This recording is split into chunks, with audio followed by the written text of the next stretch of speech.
तो फाइनाली आमर OTT paper 2 रे एग्जाम सरी जाइए। वर्तमान आम आंसर की देखी ना जोटा कि आमर अनअफिशियल देख आम टोटाली सब कभर करवा ए सीडीपी सहित ओडिया इंग्लीश ता सहित एसएसटी सोशल स्टडीज भी देखा। देख गोटी गोटी कर मिलेगा मुखस्थ शिक्षण क्या कहुए जोटा आमर रोचे न बुझी मन रखा। बहुत इजी क्वेश्चन थिला एथर। शिक्षण को सर्वोत्तम भाव किपरि संज्ञायित करा जाय परिबो व्यवहार रे स्थायी परिवर्तन। भाइगोट्स्की को अनुଯାयी जड़े शिक्षार्थी निजे कौन करिपरिबो एवं अन्य साहाय्य रे कौन करिपरिबो से मध्यवर्ती दूरता को कौन कुआजाए प्रतिवेश शिक्षण क्षेत्र zone of proximal development psychology direct एटा पढ़ी +2 साइकोलोजी बांदुरा सामाजिक शिक्षण तत्व अनुଯାयी शिशु मैंने किपरि शिखती एटा इजी अच्छी निरीक्षण अनुकरण आ डिस्काल्कुलिया एटा इग्नो बीएड रे पढ़ी जोटा कि डिस्काल्कुलिया पीड़ित थिबा शिक्षार्थी मुख्यतः केउं क्षेत्र में असुविधार सम्मुखीन हे गाणितिक धारणा और संख्या गुड़ी को बुझीबारे। देन तापर जे देखिबा प्रयत्न प्रमाद शिक्षण तत्व पर आधारित द्वितीय नियम एटी पिला माने प्राय फसचंती। एटा हला हमर प्राथमिक नियम। द्वितीय नियम पिला माने बहुमुखी प्रतिक्रिया नियम। किछि पिला द्वितीय नियम कौन भाविकी अभ्यास नियम मारचंती गला। नेक्स्ट देखिबा पाठ्यक्रम कौन जोटा कि आमर शिक्षार्थी मानक पई शिक्षण अनुभूतिर संपूर्ण योजना। नेक्स्ट देखिए अंतर्निवेशी शिक्षा इजी क्वेश्चन समस्त शिशु सेमानकर दक्षता और पृष्ठभूमि निर्विशेष गोटे श्रेणी गृह एकाठी शिक्षा लाभ करिवे। ऑप्शन बी सृजनशील शिक्षार्थी शिक्षक मैंने एपरी कौन करवा उचित बहुमुखी चिंतन। बहुत इजी क्वेश्चन पड़ी एथर। नेक्स्ट देखिबा जदि नेक्स्ट एपट रहीगला किछि क्वेश्चन निम्नलिखित केउठी शिक्षण एक ज्ञानगत कारक जोटा कि प्रायर नॉलेज बहुत इजी अच्छी पूर्व ज्ञान। एडी पिला माने प्राय फसीचंती केउठी दृश्यमान शिक्षण सामग्री डिओरामाटा केबो होउची हमर दृश्य मान सामग्री किंतु पिला कौन मारचंती ना जोटा कि दृश्य श्राव्य भाविकी मार देचंती दूरदर्शन को किंतु राइट आंसर डिओरामा हबो। शिक्षार्थी कैंद्रिक आभिमुख्य रे पाठ्यक्रम मुख्यतः कहा उपर आधारित एटा इजी अच्छी शिशुर आवश्यकता आग्रह क्षमता अनुकरण और पर्यवेक्षण माध्यम रे शिक्षण को कौन कहा जाए एटा नॉर्मल इजी क्वेश्चन पर्यवेक्षण शिक्षण। देन जे देखिबा जदि एक परीक्षा जहाँ मापिबा पई उद्दिष्ट ताहा मापी थाए तेबे ताहाकू परीक्षार केउं गुण कुआ जाय जोटा वैलिडिटी बा वैधता। नेक्स्ट जे देखिबा एक श्रेणी रे किछि अत्यधिक नंबर रखिबा छात्र छात्री अछंती हाराहारी खोजिबा हाराहारी माने ऑटोमेटिक माध्यमान। देन तापर देखिबा गठनमूलक मूल्यांकन एटा मध्ये बहुत इजी ऑप्शन अछि जणे ठार मार्क भी करि परिबो। गठनमूलक मूल्यांकन होइता कोन शिक्षादान और शिक्षण पद्धति रे उन्नति पई मतामत देबा। किछि क्वेश्चन एमिति भी थिला जो माने आदौ भी न जानथिबे करि परिबे बहुत माने ऑप्शन गुडा जोडा कि माने माने नुहे जो ऑप्शन जोडा जणे जानि कि भी ठार मारी करि परियो सेही टाइप रो सब ऑप्शन दिया हैतला। इजी बहुत इजी थिला। एक रेटिंग स्केल तनखी तालिका ठार किपरि भिन्न एटा मध्ये इजी थिला। देखो रेटिंग स्केल गुणर मात्रा को मापी थाए किंतु तनखी तालिका केवल यार उपस्थिति को जणाई थाए। नेक्स्ट जे देखिबा पाठ्यक्रम संगठनर केउ नीति परामर्श दिए जे जणार अजणा एटा हमर शिक्षण और शिक्षादान नीति रे किंतु किछि पिला मारचंती नमनीयता एटा आंसर हबनी पिला माने जोटा कि हमर शिक्षण शिक्षादान नीति। सृजनशील शिक्षार्थी कहा कुआ जाय देखो केते इजी क्वेश्चन जे नूतन धारणा बाहर करे जे केवल मन रखे केबे मन रखा पिला से हबनी जे शिक्षण ठार दूरे रही ये भी असंभव जे अन्य को नकल करी हबनी ताने जे नूतन धारणा बाहर करे। नेक्स्ट देखिबा मानक विच्युति कहार एक माप बहुत सारा पिला माने केंद्रीय प्रवणता मारिचंती किंतु विच्छुरण हबो यार वेरिएबिलिटी यार होची राइट आंसर। नेक्स्ट जे देखिबा बौद्धिक विकास सिद्धांत अनुसार कैशोर अवस्था रे केउं प्रकार विकास होइता एटा प्रीवियस रु पड़छि स्थूल संकार्यधर्मी चिंताधारा। नेक्स्ट देखिबा एटा भी मध्ये बहुत इजी केउंटी परिवेशर प्रभाव को सूचित करे पारिवेशिक प्रभाव। नेक्स्ट जड़े शिक्षक लक्ष्य कले जे जड़े शिक्षार्थी जुक्तियुक्त प्रहेलिका समाधान करिवारे बहुत भल किंतु जोटा लॉजिकल पजल क्लियर करि पारछि किंतु सामाजिक संकेत बुझिबारे से असुविधार सम्मुखीन होउछि। एटा विकासर केउ नीति एटा हमर विकास जो विकास बहुमात्रिक एवं इंटरपर्सनल जोटा आंत व्यक्तिगत। ऑप्शन डी श्रेणी गृह रे व्यक्तिगत पार्थक्य समाधान करिवारे एटा मध्ये बहुत इजी ऑप्शन थिला जड़े आराम से करि परिबो। कोन करा जिवो ना शिक्षक एठी कोन करिवो ना विभिन्न आवश्यकता पूर्ण करिया पई विभेदित शिक्षादान व्यवहार करिवे किंतु प्राय पिला माने ए सी ऑप्शन भी मारिछन किंतु एटा भूल ऑप्शन पिला माने बुद्धियांक आधार रे शिक्षार्थी मानक स्थायी दल गठन करिवा एटा होची रॉन्ग आंसर। देन जे देखिबा जदि A greater than B and B greater than C हुए तबे ए ग्रेटर देन सी रु केउं ज्ञानात्मक दक्षता जड़े उच्च प्राथमिक स्तर छात्र को वस्तु गुड़ी को न देखी यह बुझे साहय करे जोटा कि संचरित अनुमान। नेक्स्ट देखिबा नोआम चम्स्की भाषा विकास तत्व अनुसार केउं मानसिक संरचना शिशुठारे भाषा विकास रे साहाय्य करे एटा डायरेक्ट क्वेश्चन पड़ी भाषा ग्रहण तंत्र जोटा कि लाड बोली कहते लैंग्वेज एक्विजिशन डिवाइस। देन देखिबा केउं कारकटी वंशानुक्रम को सबुठार भल भाव प्रतिनिधित्व करे बहुत इजी क्वेश्चन जेनेटिक उत्तराधिकार। तापर जे देखिबा कैशोर अवस्था होची अत्यधिक चाप और उत्तेजना झड़ संघर्ष समय डायरेक्ट स्टेटमेंट गोटे पकईची जी स्टानले हल। नेक्स्ट देखिबा परिणत अवस्था और बाल्यावस्था मध्य एटा मध्ये इजी क्वेश्चन कैसर अवस्था। नेक्स्ट देखिबा यांत्रिक अनुबंधन तत्व बहुत डायरेक्ट माने इजी और डायरेक्ट क्वेश्चन स्किनर। देन तापर देखिबा बर्तमान देख ये तो 30टा गला आमर सीडीपी रे। बर्तमान आम देखा साहित्य देख साहित्य तो पेसेज तो मुझे काटी देछि। देख क्या सृष्टिर अभिशप्त जीव कहुए बहुत इजी पड़ता निराश प्राणी डायरेक्ट सब पड़ी।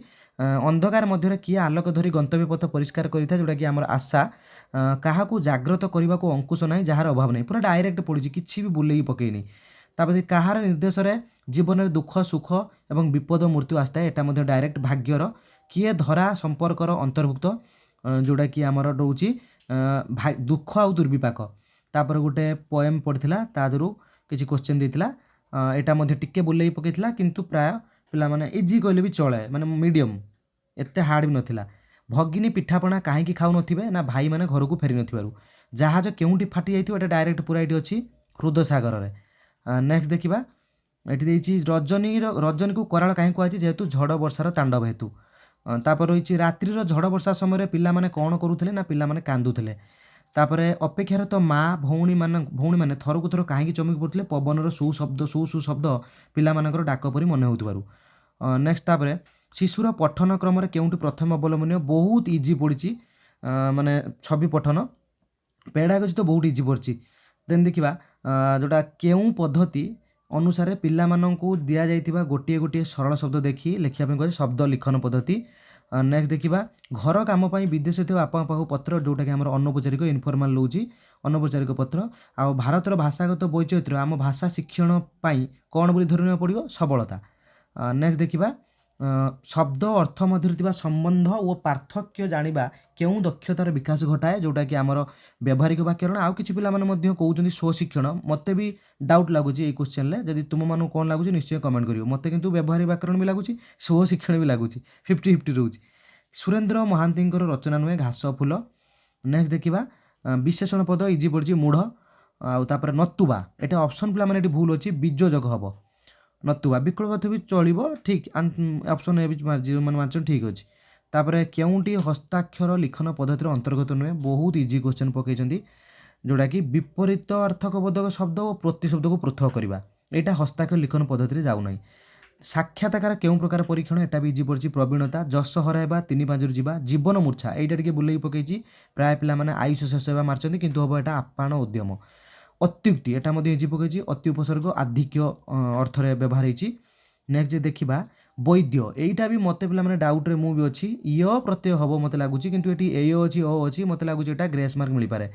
देन देखिबा सूर्यर शब्दर एकार्थबोधक शब्द नुहे प्राय पिला माने दिन मणि भाबिकी मारचंती किंतु एटा हबो पिला माने दिन भाबिचंती जे दिन बंधु सूर्यंकर ना पिला माने एटा जगन महाप्रभु जगन्नाथंकर अन्य नाम कहले चले हम दिन बंधु बोली तांको मध्ये कहंती। आ एटा होची आंसर ए तीनटा हबो एटा हबोनी ता माने दिन बंधु हबो एटा राइट आंसर भूल सूर्यंकर समार्थक शब्द दिन बंधु नुहे दिन मणि हबो।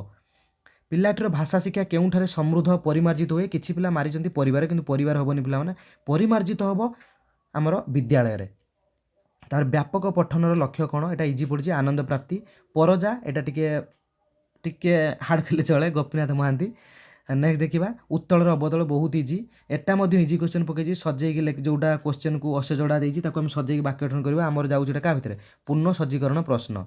नेक्स्ट देखिबा इंग्लिश रे तो पिला माने एथरे एते इजी पकईची माने बहुत इजी जने माने गोटा क्वेश्चन भी माने हार्ड नहीं। I dash be third next year एटा I am going to be next 30 next year. I enjoy playing answer B option B. Will you still love me option A fast car goes fast फास्टा प्रथमटा होची adjective then last फास्टा होची adverb. तापर जे देखिबा what's the reason for एटा हबो for मारी नहीं भूले what's the reason for your absence do you think. Next एटी किछि क्वेश्चन मोरा है नहीं देखो इफ यू हिट बटर एटा जीरो कंडीशनल जोटा कि melts it melts universal truth. Then तापर देखिबा father said to his son where are you going या राइट आंसर होची जोटा कि हमर इनडायरेक्ट स्पीच रे राइट आंसर होची father asked his son where he was going option D is the right answer. Next देखिबा हमर one should keep one's promise एटा हमर passive voice option B is the right answer promise should be kept एटी one's हटिଯିବ। Next देखा आमर correct answer होची he is rich comma he is yet he is not content. Option A is the right answer. Next देखा there are pools of water in the field it has been raining for 3 hours. बहुत easy अच्छे present perfect progressive रु। Then teacher grammar should aim teaching grammar should aim at developing the knowledge of जोटा कि एटा previous year पूरा repeat होची communicative functions of a language. एटा भी प्रीवियस ईयर पूरा रिपीट होची using stress pause and intonation जोटा कि आमर रोची स्पीकिंग रो soft skill of speaking.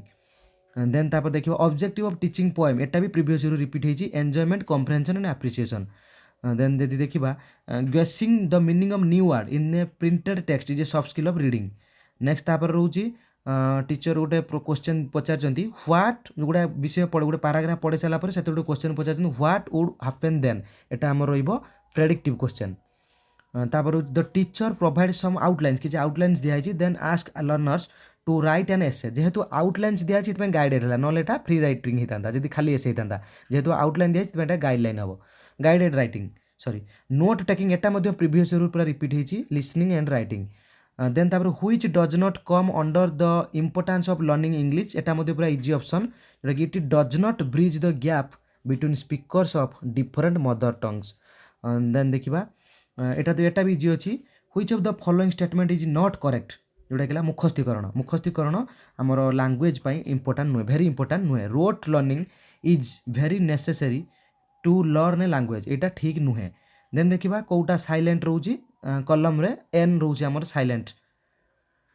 Next 80 गला 81 पेसेज दूची पेसेज रु आंसर देखो खाली बहुत इजी डायरेक्ट पड़ची सब which of the following does not help a person achieve success in life जोटा कि राइट आंसर होची कन्फ्यूजन ऑप्शन डी। नेक्स्ट देखिबा the road to success is twisted यार राइट आंसर होची एटी जेहेतु फास्ट दे देची इज नॉट ए स्ट्रेट तो राइट आंसर ताला कोटा स्लांटिंग होबनी शॉर्टकट होबनी स्ट्रेट होबनी ट्विस्टेड होबो। देन देखिबा which of the following has been described insurance direct पूरा अच्छी इंश्योरेंस कॉल्ड फेथ। देन देखिए what is the engine that keeps the journey moving एटा मध्य डायरेक्ट पूरा देछि an engine called perseverance. Next देखिबा the difference between a disaster and triumph lies in एटा टिके बुलेई पकेछि whether you are ready and willing to endure the storm right answer option A. Then आमर गोटे पोएम अच्छी पोएम क्वेश्चन अच्छी what is the poem about प्राय पिला मन मारी beauty of nature of in the morning किंतु सेटा हबने आंसर एथिरे हम देखिबा यार ए पोएम रे कोन विषय को जायछि ना the willingness of the speaker to perform his duty जोटा कि आमर एई लाइन जे पढ़िथिबो से निश्चित रूप से प्राय तो फुल पोएम किछि पिला पढु नांती यदि देखिबा एई लाइन एई दुई लाइन जे पढ़िथिबो निश्चित रूप से जानि पारथिबो। नेक्स्ट देखिबा the speaker in the poem is dash towards in his duty जोटा कि डिटरमाइंड एंड इंटरेस्टेड ये क्वेश्चन मध्य देखिकी जड़े ये क्वेश्चन आंसर से करिपरिबो। देन तापर रोची the poet observes the rising sun through एटा तो इजी डायरेक्ट पड़ची a crack in the window. Then तापर अछि what does the phrase my tongue's wheel in the last line या माने होची the speaker's luck in life. तापर अछि what does the speaker do at the beginning of the day gets up from the bed एटा direct अछि। Then तापर देखो ये हमर इंग्लिश सरला पूरा। देन तापर आम देखा सोशल स्टडीज भी किसी क्वेश्चन हार्ड थिला किसी क्वेश्चन इजी थिला। कुतुब मीनार कार्य किए संपूर्ण करथिले प्राय पिला माने आरंभ भाबिकी मारचंती किंतु या राइट आंसर शेष करथिले किए इल्तुतमिश होची राइट आंसर। देन जे देखिबा तुगलक वंशर स्थापक किए थिले गियासुद्दीन तुगलक। नेक्स्ट देखिबा खारवेलक सफलता एटा इजी क्वेश्चन ब्राह्मी सप्तम श्रेणी प्राय पकईछि।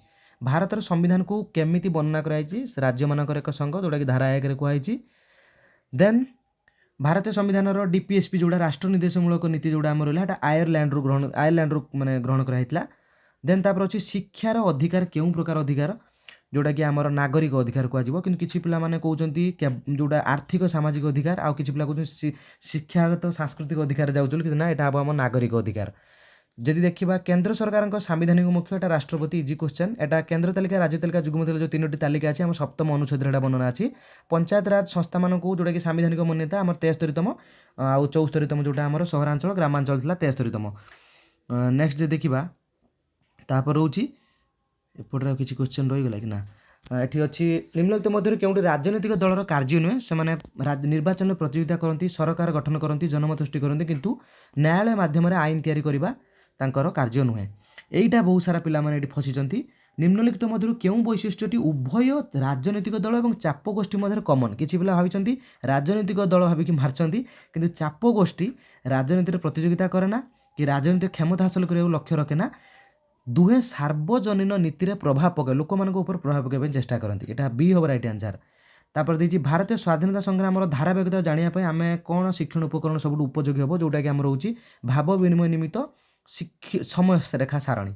ନେକ୍ସଟ ଯେ ଦେଖିବା, ଏଇଟା ଡାଇରେକ୍ଟ ପଡ଼ିଛି ପ୍ରିଭିୟସ୍ ଇୟର୍ରୁ, ଇତିହାସରେ ପ୍ରକଳ୍ପ ପଦ୍ଧତି ଜନ୍ ଡୁଏଙ୍କ ଦ୍ୱାରା ଲୋକପ୍ରିୟ ହୋଇଥିଲା। ସରି, ଇତିହାସରେ ପ୍ରକଳ୍ପ ପଦ୍ଧତି କାହା ଦ୍ୱାରା ଲୋକପ୍ରିୟ? ଜନ୍ ଡୁଏ, ରାଇଟ୍ ଆନ୍ସର୍। ନେକ୍ସଟ ଦେଖିବା, ଐତିହାସିକ ସ୍ମାରକକୁ କ୍ଷେତ୍ର ଭ୍ରମଣ କରିବା ପ୍ରଧାନତଃ କେଉଁ ପ୍ରକାର ଶିକ୍ଷାକୁ ପ୍ରୋତ୍ସାହିତ କରେ? ଏଟା ଆମର ଅନୁଭୂତିମୂଳକ ଶିକ୍ଷା। ନେକ୍ସଟ ଇଜି କ୍ୱେଶ୍ଚନ୍, ପ୍ରାୟ ଯେଉଁଟା ମେଥଡ଼ରୁ ପଡ଼ିଛି ପ୍ରାୟ ଇଜି ପଡ଼ିଛି। ଆମର ଇତିହାସର ଶିକ୍ଷାରେ ବ୍ଲୁମଙ୍କର ଟାକ୍ସୋନମି ପ୍ରଧାନତଃ କି ସାହାଯ୍ୟ କରିଥାଏ, ଯେଉଁଟାକି ଶିକ୍ଷଣ ଉଦ୍ଦେଶ୍ୟ ପ୍ରସ୍ତୁତ କରିବା। ନିମ୍ନଲିଖିତ ମଧ୍ୟରୁ କେଉଁ କୌଶଳଟି ଇତିହାସର ଶିକ୍ଷାରେ ଗୁରୁତ୍ୱପୂର୍ଣ୍ଣ? ଐତିହାସିକ ଅନୁଷ୍ଠାନ। ଦେନ୍ ତାପରେ ରହୁଛି ରାଜନୈତିକ ବିଜ୍ଞାନ ଶିକ୍ଷା ପ୍ରଧାନତଃ କେଉଁ ଦିଗକୁ ପ୍ରୋତ୍ସାହିତ କରିଥାଏ, କରିବା ଉଚିତ, ଯେଉଁଟାକି ସମାଲୋଚନାତ୍ମକ ଚିନ୍ତନ, ତର୍କ ବିତର୍କ। ଆଉ ଏଠି ଯେଉଁ ଅପସନ୍ ଗୁଡ଼ା ଅଛି, ଜଣେ ଠାର ମାରି ବି କହିଦେବ ସେ ଅପସନ୍ ହେବନି ବୋଲି। ଦେନ୍ ତାପରେ ଦେଖିବା, କେଉଁ ପଦ୍ଧତି ଛାତ୍ରଛାତ୍ରୀଙ୍କର ଶ୍ରେଣୀଗୃହ ଆଲୋଚନାରେ ସକ୍ରିୟ ଭାଗିଦାରୀକୁ ଗୁରୁତ୍ୱ ଦେଇଥାଏ? Easy question. ଆଲୋଚନା ପଦ୍ଧତି। ନମୁନା ସଂସଦ କାର୍ଯ୍ୟକ୍ରମ ଦ୍ୱାରା, ଯେଉଁଟାକି ନର୍ମାଲ ଏବେ ଆମର ହେଇଥିଲା ସ୍କୁଲମାନଙ୍କର ସବୁ ହେଇଛି। ଗଣତାନ୍ତ୍ରିକ ପ୍ରକ୍ରିୟାକୁ ଅନୁଭବ କରିବା। ରାଜନୈତିକ ବିଜ୍ଞାନରେ ଗଠନମୂଳକ ମୂଲ୍ୟାୟନ କ'ଣ ପାଇଁ ହେଇଥାଏ? ଇଏ ମଧ୍ୟ ଇଏ ଅପସନ୍ ଦେଖିଲେ ଜଣେ ପିଲା ଆରାମସେ ଜାଣିପାରିବ। ଶିକ୍ଷଣରେ ସୁଧାର ଆଣିବା। ଦିଲ୍ଲୀରେ ସୁଲତାନି ଶାସନର ସ୍ଥାପକ କିଏ? କୁତବୁଦ୍ଦିନ ଆଇବାକ। ଇଜି କ୍ୱେଶ୍ଚନ୍ ପୁରା। ଦେନ୍ ତାପରେ ଦିନ୍ ଇଲାହି କେଉଁ ଶାସକ ଦ୍ୱାରା ଆରମ୍ଭ ହେଇଥିଲା? ବହୁତ ଇଜି କ୍ୱେଶ୍ଚନ୍, ଆକବରଙ୍କ ଦ୍ୱାରା ଆରମ୍ଭ ହେଇଥିଲା। ଇଂରାଜୀ ଶିକ୍ଷା, ଏ ମଧ୍ୟ ପୁରା ଡାଇରେକ୍ଟ କ୍ୱେଶ୍ଚନ୍, ଇଜି କ୍ୱେଶ୍ଚନ୍ ସବୁ ପକେଇଛି, ଲର୍ଡ ମ୍ୟାକ୍ଲେ। ନେକ୍ସଟ ଦେଖିବା, ଶ୍ରୀ ଚୈତନ୍ୟ କେଉଁ ରାଜାଙ୍କ ଶାସନ କାଳରେ ପୁରୀ ଭ୍ରମଣ କରିଥିଲେ? ପ୍ରତାପ ରୁଦ୍ରଦେବ। ସପ୍ତମ ଶ୍ରେଣୀ ବହିରୁ ସବୁ ଡାଇରେକ୍ଟ ପଡ଼ିଛି। କେବେ ହଳଦୀଘାଟ ଯୁଦ୍ଧ ହୋଇଥିଲା? 1506। ଡାଇରେକ୍ଟ ପୁରା ଆମର ଇଜି କ୍ୱେଶ୍ଚନ୍ ପୁରା, ଯେଉଁଟାକି ଆମର ମିରଟ। ଦେନ୍ ଦେଖିବା, ଜାତୀୟ କଂଗ୍ରେସର ପ୍ରଥମ ଅଧ୍ୟକ୍ଷ କିଏ ଥିଲେ? ଦେଖ ଏଇଠି ବହୁତ ସାରା ପିଲାମାନେ ଫସିଛନ୍ତି। ଉମେଶ ଚନ୍ଦ୍ର ବାନାର୍ଜୀ ସେ ନ ଲେଖିକି ସେ ଡବ୍ଲ୍ୟୁ ଦେଇଥାନ୍ତା କି ସେ WC ବାନାର୍ଜୀ ଲେଖିଛି, ଯେଉଁଟାକି ପିଲା ଫସିଛନ୍ତି। ସୁରେନ୍ଦ୍ରନାଥ ବାନାର୍ଜୀକୁ ମାରିଛନ୍ତି। Umesh Chandra Banerjee right answer. ତାପରେ ଯେ ଦେଖିବା, ଏଟା ମଧ୍ୟ ଇଜି କ୍ୱେଶ୍ଚନ୍, ପୁରା ନବମ ଶ୍ରେଣୀ ବହିରୁ ଡାଇରେକ୍ଟ ପଡ଼ିଛି। ୟୁରୋପରେ ଜାତୀୟତାବାଦର ପ୍ରଥମ ଲକ୍ଷ୍ୟ କ'ଣ ଥିଲା? ଯେଉଁଟାକି ଜାତୀୟ ରାଜ୍ୟ ବା ନେସନ୍ ଷ୍ଟେଟ୍ ଗଠନ କରିବା। ତାପରେ ଦେଖ, ଜାତୀୟ କଂଗ୍ରେସର କେଉଁ ଅଧିବେଶନ? ଡାଇରେକ୍ଟ ଦଶମ ଶ୍ରେଣୀ ବହିରୁ 1929 ମସିହାରେ ପୂର୍ଣ୍ଣ ସ୍ୱରାଜ ପ୍ରସ୍ତାବ, ପଞ୍ଚମ ଶ୍ରେଣୀ ବହିରେ ବି ଏଟା ଆମର ଅଛି। ଦେନ୍ ଦେଖିବା, ଅସହଯୋଗ ଆନ୍ଦୋଳନ କାହିଁକି ବାତିଲ କରାଯାଇଥିଲା? ଏ ମଧ୍ୟ ପଞ୍ଚମ ଶ୍ରେଣୀ ବହିରୁ, ଚୌରୀ ଚୋରା ଘଟଣା ପାଇଁ। ତାପରେ ଦେଖିବା, ଏତି କର୍କଟକ୍ରାନ୍ତି ମକରକ୍ରାନ୍ତି କେଉଁ ଅଞ୍ଚଳ ରହିଛି? ଏଟା ଷଷ୍ଠ ଶ୍ରେଣୀ ବହିରୁ ଡାଇରେକ୍ଟ ପଡ଼ିଛି, ଗ୍ରୀଷ୍ମମଣ୍ଡଳ। ତାପରେ ମହାନଦୀର ଏକ ଉପନଦୀ କେଉଁଟା? ଇବ୍ ନଦୀ। ତାପରେ ଏଟା ମଧ୍ୟ ଡାଇରେକ୍ଟ ପଡ଼ିଛି ସପ୍ତମ ଶ୍ରେଣୀ ବହିରୁ। କେଉଁ ଭୂମିରୂପଟି ଏକ ପ୍ରଶସ୍ତ ସମତଳ ଅଞ୍ଚଳ ଯାହା ନିଜର ଆଖପାଖ ଅଞ୍ଚଳଠାରୁ ବହୁ ଉଚ୍ଚରେ ଅବସ୍ଥିତ? ସେଟା ହେଉଛି ଆମର ମାଳଭୂମି। ନେକ୍ସଟ ଦେଖିବା, କେଉଁଟା ଏକ ଋତୁକାଳୀନ ନଦୀ? ଯେଉଁଟାକି ହେଲା ଚମ୍ବଲ। ନେକ୍ସଟ ଦେଖିବା, ନିମ୍ନଲିଖିତ ମଧ୍ୟରୁ କେଉଁ ଜୋନ୍ ଗୁଡ଼ିକ, ଏଇ ଜୋନ୍ ଗୁଡ଼ିକ ମଧ୍ୟରୁ କେଉଁଠାରେ କୌଣସି ମାନବୀୟ କାର୍ଯ୍ୟକଳାପ ପାଇଁ ଅନୁମତି ନଥାଏ? ଯେଉଁଟାକି ହେଲା ଆମର କୋର୍ ଜୋନ୍, କେନ୍ଦ୍ରୀୟ ଜୋନ୍। ତାପରେ ଦେଖିବା, ବକ୍ସାଇଟ୍ ଉତ୍ପାଦନରେ, ଯେଉଁଟା ଏଟା ଡାଇରେକ୍ଟ ପଡ଼ିଛି, ବକ୍ସାଇଟ୍ ପରେ ଆମର ବକ୍ସାଇଟ୍ ସହିତ ଓଡ଼ିଶାର କେଉଁ ଜିଲ୍ଲା? ବକ୍ସାଇଟ୍ ଉତ୍ପାଦନରେ ଓଡ଼ିଶାର କେଉଁ ଜିଲ୍ଲା ଭାରତର ପ୍ରଥମ ସ୍ଥାନ? କୋରାପୁଟ, ପଞ୍ଚପଟମାଳି। ନେକ୍ସଟ ଦେଖିବା, କେଉଁ ଶିଳ୍ପ ହୀରାକୁଦ ଶିଳ୍ପ ସଂକୁଳ ସହ ସମ୍ପର୍କିତ? ଯେଉଁଟାକି ଆମର ଆଲୁମିନିୟମ। ନେକ୍ସଟ ଦେଖିବା, ଭାରତରେ ଲବଣାକ୍ତ ଜଳ ଶତକଡ଼ା କେତେ ଭାଗ? ଯେଉଁଟାକି ପ୍ରାୟ 97%। ବାରିମଣ୍ଡଳରେ ଥିବା ଜଳର କେତେ ପ୍ରତିଶତ ସମୁଦ୍ର ମହାସାଗର ଲବଣାକ୍ତ ଜଳ? ସେ ଆନ୍ସର୍ ପ୍ରାୟ 97%। ଓଡ଼ିଶାର କେଉଁ ଅରଣ୍ୟ ସର୍ବାଧିକ ଅଞ୍ଚଳ ଦେଖାଯାଏ? କ୍ରାନ୍ତୀୟ ପର୍ଣ୍ଣମୋଚୀ ଅରଣ୍ୟ। ତାପରେ ଭୂମିକମ୍ପର ତରଙ୍ଗ ମାପିବା, ସିସ୍ମୋଗ୍ରାଫ, ସହଜ କ୍ୱେଶ୍ଚନ୍ ଅଛି। ଶିକ୍ଷାର୍ଥୀମାନଙ୍କୁ ଦାକ୍ଷିଣାତ୍ୟ ମାଳଭୂମି ଚିହ୍ନଟ କରିବାକୁ କୁହାଯିବ ସେତେବେଳେ କେଉଁ ଦକ୍ଷତା ଭିତ୍ତିକ ଉଦ୍ଦେଶ୍ୟକୁ ଲକ୍ଷ୍ୟ କରାଯାଏ? ମାନଚିତ୍ର ଅଧ୍ୟୟନ ଦକ୍ଷତା। ତାପରେ ଉଚ୍ଚ ପ୍ରାଥମିକ ସ୍ତରରେ ଭୂଗୋଳ ଶିକ୍ଷାଦାନ ମୁଖ୍ୟ ଲକ୍ଷ୍ୟ କ'ଣ? ପରିବେଶ ଏବଂ ମଣିଷ ମଧ୍ୟରେ ଥିବା ସମ୍ପର୍କ ସମ୍ବନ୍ଧରେ ବୁଝାମଣାର ବିକାଶ କରିବା। ଇଜି କ୍ୱେଶ୍ଚନ୍ ଅଛି ଏଟା। ସ୍ଥାନୀୟ ଭୂ ପ୍ରକୃତିର ଧାରଣା ଦେବା ପାଇଁ ଆମକୁ କ୍ଷେତ୍ର ଭ୍ରମଣ ପଦ୍ଧତି ଅବଲମ୍ବନ କରିବାକୁ ପଡ଼ିବ। ଏଟା ମାନେ ଭଲ ମେଥଡ଼। ମରୁଭୂମିରେ ଜୀବନ ବିଷୟବସ୍ତୁ ଅଧୀନରେ ଜଳବାୟୁ, ପ୍ରାକୃତିକ ଉଦ୍ଭିଦ, ମାନବ ଜୀବନ ରହୁଛି। ଏକତ୍ର ପଢ଼ିବା ପାଇଁ କେଉଁ ଆଭିମୁଖ୍ୟ ଆମେ ବ୍ୟବହାର କରିବା? ପ୍ରସଙ୍ଗ ଆଭିମୁଖ୍ୟ, ଯେଉଁଟାକି ଆମେ ଥିମ୍ ବେଷ୍ଟ। ନେକ୍ସଟ ତାପରେ ଦେଖିବା, ଭୂଗୋଳ ପାଇଁ ପ୍ରକଳ୍ପ ପଦ୍ଧତିରେ ଶିକ୍ଷକଙ୍କ ଭୂମିକା କ'ଣ? ଜଣେ ସହାୟକ ମାର୍ଗଦର୍ଶକ ଭାବେ କାର୍ଯ୍ୟ କରିବା। ମାନଚିତ୍ର ଅଧ୍ୟୟନ ଦକ୍ଷତା ଆକଳନ କରିବା ପାଇଁ କେଉଁ ସାଧନ ସବୁଠାରୁ ଉପଯୁକ୍ତ ଶିକ୍ଷାର୍ଥୀମାନଙ୍କ ପାଇଁ, ଯେଉଁଟାକି ଆମର ହେଉଛି ତନ୍ନଖି ତାଲିକା ଚେକଲିଷ୍ଟ। ତାପରେ ଦେଖିବା କେଉଁ କାର୍ଯ୍ୟ ନିମିତ୍ତ, ଏଇଟା ବହୁତ ଇଜି କ୍ୱେଶ୍ଚନ୍ ପଡ଼ିଛି। ପୃଥିବୀର ଆବର୍ତ୍ତନ ବୁଝିବା ପାଇଁ ଆମେ ଗ୍ଲୋବ୍ ଆଉ ଟର୍ଚ୍ଚ ଲାଇଟ୍ ବ୍ୟବହାର କରି ଅଭିନୟ ପ୍ରଦର୍ଶନ କରିବା। ନେକ୍ସଟ ତାପରେ ଦେଖିବା ପୋର୍ଟଫୋଲିଓ, ଭୂଗୋଳରେ ମୂଲ୍ୟାୟନରେ ପୋର୍ଟଫୋଲିଓରେ କ'ଣ ଆବଶ୍ୟକ? ଶିକ୍ଷାର୍ଥୀମାନଙ୍କର ସର୍ବୋତ୍ତମ ମାନଚିତ୍ର ପ୍ରକଳ୍ପର ସଂଗ୍ରହ, ତାଙ୍କ ପୋର୍ଟଫୋଲିଓରେ କ'ଣ ରହିବା ଆବଶ୍ୟକ। ନେକ୍ସଟ ତାପରେ ହେଉଛି ପ୍ରାକୃତିକ ସମ୍ବଳ ବିଷୟରେ ଶିକ୍ଷାଦାନର ଉଦ୍ଦେଶ୍ୟ କ'ଣ? ଏଟା ମଧ୍ୟ ଇଜି କ୍ୱେଶ୍ଚନ୍। ସମ୍ବଳଗୁଡ଼ିକୁ ନବୀକରଣ ଯୋଗ୍ୟ ଓ ନବୀକରଣ ଅଯୋଗ୍ୟ ଭାବେ ଶ୍ରେଣୀଭୁକ୍ତ କରିବାରେ ସମର୍ଥ କରିବା ଶିକ୍ଷାର୍ଥୀମାନଙ୍କୁ। ଏଠି ତାପରେ ହେଉଛି ସମୟ ମଣ୍ଡଳ ପଢ଼ାଇବା ପାଇଁ ନିମ୍ନଲିଖିତ ମଧ୍ୟରୁ କେଉଁଟି ଏକ କାର୍ଯ୍ୟଭିତ୍ତିକ ଉପାୟ? ଏଟା ମଧ୍ୟ ଇଜି ପଡ଼ିଛି। ପୃଥିବୀର ମାନଚିତ୍ର ବ୍ୟବହାର କରି ବିଭିନ୍ନ ସହରର ସମୟର ପାର୍ଥକ୍ୟ ନିରୂପଣ କରିବା। ବାକି ଯେଉଁ ଅପସନ୍ ଅଛି ଜଣେ ପଢ଼ିକି ବି ଠାର ମାରିକି କହିଦେବ ସେ ଅପସନ୍ ହେବନି। ତାପରେ କେଉଁ ଭୂମିରୂପଟି ନଦୀର ଅବକ୍ଷେପଣ ଦ୍ୱାରା ପଟୁବେଜନ ଗଠିତ ହୋଇଛି? Easy question. କ୍ଷତିକାରକ ଅତିବାଇଗଣୀ ରଶ୍ମିକୁ ଶୋଷଣ କରୁଥିବା ଓଜନ ସ୍ତର ବାୟୁମଣ୍ଡଳର କେଉଁ ଅଂଶରେ ଘନୀଭୂତ ହୋଇଥାଏ? এটা তো আমি নর্মাল জানিলে স্ট্রাটোস্ফিয়র, কিন্তু বহু পিলাମାନେ ଏଠି ମଧ୍ୟ কনফ্ୟୁজ ହୋଇଛନ୍ତି। ନିମ୍ନ ସ୍ଟ୍ରାଟୋସ୍ଫିୟର ହେବ ରାଇଟ୍ ଆନ୍ସର। ତାପରେ ଦେଖିବା କେଉଁଟା ଅତି ସକଟାମ୍ପନ ଜାତି? ପ୍ରାୟ ପିଲାମାନେ ନୀଳ ତିମି ମାରିଛନ୍ତି, କିନ୍ତୁ ଘଡ଼ିଆଳ ହେବା ରାଇଟ୍ ଆନ୍ସର। ମୌସୁମୀ ବାୟୁ ପ୍ରବାହିତ ହେବାର ମୁଖ୍ୟ କାରଣ? Easy question. ବାୟୁ ଚାପରେ ପାର୍ଥକ୍ୟ। ଦକ୍ଷିଣ ଓଡ଼ିଶାରେ ମୁଖ୍ୟତଃ କେଉଁ ପ୍ରାକୃତିକ ଭୂମିରୂପ ଦେଖିବାକୁ ମିଳେ? କିଛି ପିଲାମାନେ ଏଠି ଦକ୍ଷିଣ ଭାରତ ଭାବିକି ମାରିଛନ୍ତି ଏପଟ ସେପଟ ଅପସନ୍, କିନ୍ତୁ ଦକ୍ଷିଣ ଓଡ଼ିଶା ଯେଉଁଟାକି ଆମର ପୂର୍ବଘାଟ ପର୍ବତମାଳା। ତାପରେ ରହିଛି ଅଣପାରମ୍ପରିକ ଶକ୍ତି, ଯେଉଁଟାକି ଜଳ ବିଦ୍ୟୁତ୍, ଇଜି କ୍ୱେଶ୍ଚନ୍। ତାପରେ ପଡ଼ିଛି ବାୟୁମଣ୍ଡଳ ରେଡ଼ିଓ ତରଙ୍ଗ, ଏଟା ମଧ୍ୟ ଇଜି କ୍ୱେଶ୍ଚନ୍, ଯେଉଁଟାକି ଆମର ଆୟନୋସ୍ଫିୟରରୁ ଆସିଥାଏ ରିଟର୍ନ ହେଇକି। ତାପରେ ଦେଇଛି ହିମାଳୟର କେଉଁ ପ୍ରକାର, ଯେଉଁଟା ଏଟା ବି ଇଜି କ୍ୱେଶ୍ଚନ୍, ଡାଇରେକ୍ଟ ନବମ ଶ୍ରେଣୀ ବହିରୁ ପଡ଼ିଛି, ଯେଉଁଟାକି ଆମର ନୂତନ ଭଙ୍ଗିଳ ୟଙ୍ଗ ଫୋଲ୍ଡ ମାଉଣ୍ଟେନ୍। ତାପରେ ଦେଖିବା କେଉଁ ଖଣିଜ ଦ୍ରବ୍ୟ ଉତ୍ପାଦନରେ ଓଡ଼ିଶା ପ୍ରମୁଖ ସ୍ଥାନ? ବକ୍ସାଇଟ୍, କ୍ରୋମାଇଟ୍, ଏଟା ଆମେ ଜାଣିଛନ୍ତି ପୂର୍ବ ବର୍ଷରୁ ପଡ଼ିଛି। ଏଟା ମଧ୍ୟ ଇଜି କ୍ୱେଶ୍ଚନ୍, ସପ୍ତମ ଶ୍ରେଣୀ ବହିରୁ ଡାଇରେକ୍ଟ। ପୃଥିବୀର କେନ୍ଦ୍ରରୁ ପୃଷ୍ଠ ଆଡ଼କୁ, ଯେଉଁଟାକି ଆମର ଆଗେ କୋର୍ ରହିବ, ତାପରେ ମାଣ୍ଟାଲ, ତାପରେ ଭୂତ୍ୱକ। ତ ଏଇ ଥିଲା ଟୋଟାଲି ଆମର 150 କ୍ୱେଶ୍ଚନ୍, ଯେଉଁଟାକି ଆମର ସୋସିଆଲ ସାଇନ୍ସ ଯେଉଁମାନେ ଦେଇଥିଲେ, ଓଡ଼ିଆ ଆଉ CDP English social science. Next ଆମେ ଗଣିତ ବିଜ୍ଞାନ ଆଲୋଚନା କରିବା। ଯଦି ଭିଡ଼ିଓଟି ପସନ୍ଦ ଆସିଥାଏ ନିଶ୍ଚୟ ଗୋଟେ ଲାଇକ୍ କରିବ। ଧନ୍ୟବାଦ।